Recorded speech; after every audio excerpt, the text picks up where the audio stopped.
अध्याय में भक्ति योग का वर्णन है।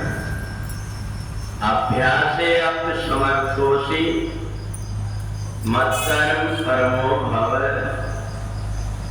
मदर्थमपि कर्माणि कुर्वन् सिद्धिमवाप्स्यसि।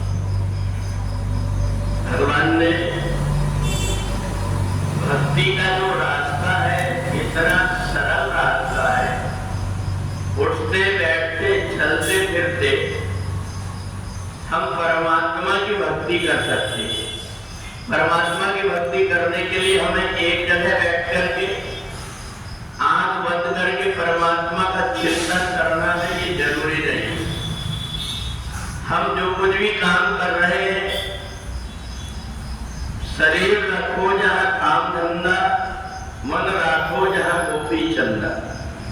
शरीर से हम कोई भी कार्य कर रहे हो, मन को हम परमात्मा में लगा करके रखें तो जो भी हम कार्य करते हैं वो पूजन हो जाता है।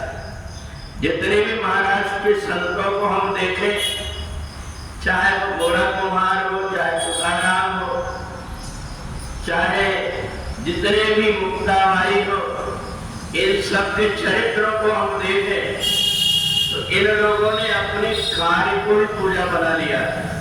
अपना कार्य करते जाते थे और परमात्मा की याद करते जाते। ये सबसे सहज इसलिए भी होता है कि आंख बंद करके अगर व्यक्ति बैठता है और माला चलाता है तो माला को कर में फिरे, जिभ्या फिरे मुखमान, मनवा उसका चारों दिशा फिरे, उसको फेर रखना है।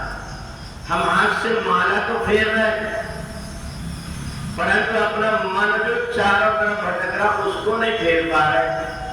तो इसलिए अपने सहज योगियों ने उपाय बताया भक्ति करने का कि तुम जो कुछ भी काम कर रहे हो उस काम को करते समय परमात्मा का चिंतन करने लगो, तो तुम्हारा प्रत्येक कार्य पूजा बन जाएगा। और एक बात और, भक्ति मार्ग में प्रभु चित्त रहकर चूक किए कि जब कभी व्यक्ति भगवान के दरबार में आता है तो भगवान ये नहीं देखते कि उसके पास में क्या है, वो क्या लेकर के आ रहा, बल्कि भगवान ये देखते हैं कि उसका भाव कैसा है, उसकी श्रद्धा कैसी है।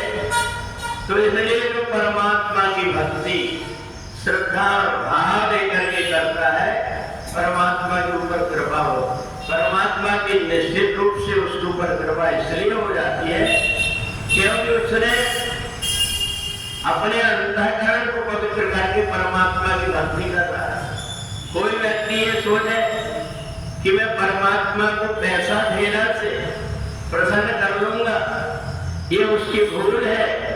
परमात्मा को ये कुछ नहीं चाहिए, परमात्मा को केवल अंदर के भाव चाहिए। और इसलिए 12वें अध्याय में भगवान ने अपना विश्वरूप बता करके कहा कि मेरे नजदीक आने का अगर कोई उपाय है तो वह भक्ति का रास्ता। रास्ता तो ज्ञान के भी है, कर्म के भी रास्ते हैं। कर्म कांड तुम करते रहो, इधर मुंह करके बैठना चाहिए, इधर मुंह करके नहीं बैठना चाहिए, इधर बैठ करके नहीं खाना चाहिए। बहुत सारे बंधन है, उलझन है और उसमें जो कुछ भी चूक होती है उसके कारण व्यक्ति परेशान भी होते रहता है। परंतु भक्ति का रास्ता ऐसा है जिसमें परमात्मा के पास में भक्त को नहीं जाना पड़ता। ज्ञानी को तो पुरुषार्थ करके परमात्मा के पास चढ़ने के लिए प्राणायाम करना पड़ता है, योग साधना करना पड़ता है, अपना ध्यान लगाना पड़ता है, तब उसका मन परमात्मा तक पहुंच पाता है। परंतु भक्ति मार्ग में ये नहीं है। भक्ति मार्ग में परमात्मा को खुद चल करके भक्त के पास पहुंचना पड़ता है। जिस प्रकार से छोटा बालक का हाथ पकड़ करके माता पिता चलते हैं और वही बालक जब बड़ा हो जाता है तो उसका हाथ नहीं पकड़ते बल्कि उसको अपने बल से चलना पड़ता है। इसी प्रकार से भक्ति का रास्ता है।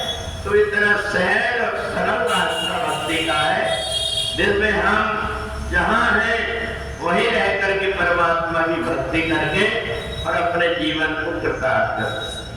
बोले वृंदावन बिहारी